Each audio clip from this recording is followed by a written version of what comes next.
السلام علیکم دوستو، کیسے ہیں آپ سب؟ امید کرتی ہوں آپ سب لوگ اچھے ہوں گے، خیریت سے ہوں گے اور خوش ہوں گے۔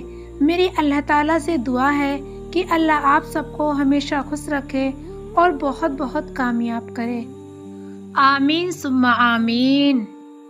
جب گھر میں بچے بھوک سے رو رہے ہوں اور انسان کے پاس دینے کے لیے بس آنسو ہوں، جب پوری دنیا کا سہارا صرف ایک بکری ہو اور وہی سہارا ایک دن چھن جائے، اس وقت انسان ٹوٹتا نہیں، وہ اللہ کو پکارتا ہے۔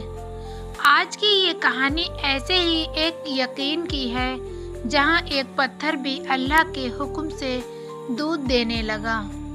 اجمیر شریف کی پاک مٹی اس دن بھی روحانیت سے مہک رہی تھی۔ ہوا میں عجیب سا سکون تھا، جیسے فرشتے اس سرزمین پر اتر آئے ہوں۔ وہ وہی اجمیر تھا جہاں غریبوں کے مسیحا آرام فرماتے تھے، جہاں ٹوٹے دلوں کو سہارا اور بھوکے پیٹوں کو کھانا ملتا تھا۔ حضرت خواجہ غریب نواز رحمت اللہ علیہ کا دربار کھلا ہوا تھا۔ وہاں کوئی سوال لے کر آتا، کوئی آنسو لے کر آتا، کوئی امید لے کر آتا۔ ایک مجبور باپ، ایک غریب چرواہا دور جھوپڑی میں رہا کرتا تھا۔ اس کے کپڑے پھٹے ہوئے تھے مگر دل میں ایمان زندہ تھا۔ اس کی جھوپڑی میں دولت نہیں، بس اللہ کا نام تھا۔ اس کے 3 چھوٹے چھوٹے بچے تھے جن کی آنکھوں میں بھوک بسی تھی۔ اس غریب کی ساری دنیا ایک بکری کے سہارے چلتی تھی۔ اسی بکری کے دودھ سے بچوں کا پیٹ بھرتا تھا۔ ایک دن اچانک اس بکری نے دودھ دینا بند کر دیا۔ چرواہا کے ہاتھ کانپنے لگے، دل بیٹھنے لگا، آنکھیں آنسوؤں سے بھر آئیں۔ اس نے بکری کو سہلایا، دعائیں کی، مگر کچھ نہ ہوا۔ بچوں کی روتی آواز اس کے دل کو چیر رہی تھی۔ اس رات اس نے بچوں کو بھوکا سلایا اور خود پوری رات سجدے میں گر کر روتا رہا۔ صبح ہوتے ہی وہ لاٹھی کے سہارے اجمیر شریف پہنچا۔ اس کے قدم بھاری تھے مگر دل میں ایک چنگاری باقی تھی۔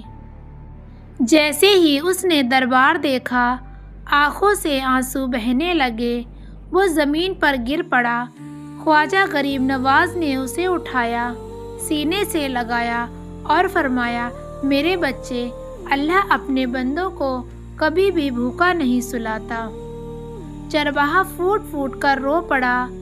آخری آواز کانپتے ہوئے اس نے کہا، حضور، میرے بچے بھوکے ہیں، میرے پاس کچھ بھی نہیں ہے۔ میری بکری ہی میری دنیا تھی، اب وہ بھی ساتھ چھوڑ گئی۔ خواجہ صاحب کی آنکھوں میں نمی آ گئی۔ آپ نے اس کے سر پر ہاتھ رکھا اور دعا کی، فرمایا، صبر رکھو، اللہ کی رحمت قریب ہے۔ جلنے والوں کی سازش اور بے انتہا ظلم، یہ سب کچھ لوگوں کو بالکل برداشت نہیں ہوا۔ ان کے دلوں میں نفرت اور جلن کی آگ جل اٹھی۔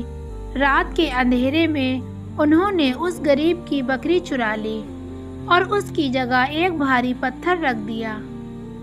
صبح جب غریب اٹھا تو اس کی چیخ نکل گئی اور وہ زور سے چلایا، یا میرے رب، اب میرے بچوں کا کیا ہوگا؟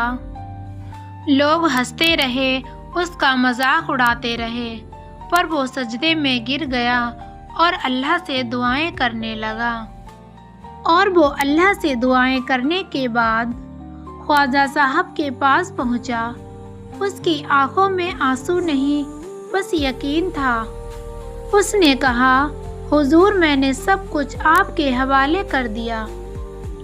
خواجہ صاحب کا فرمان اور یقین کی طاقت اتنی تھی۔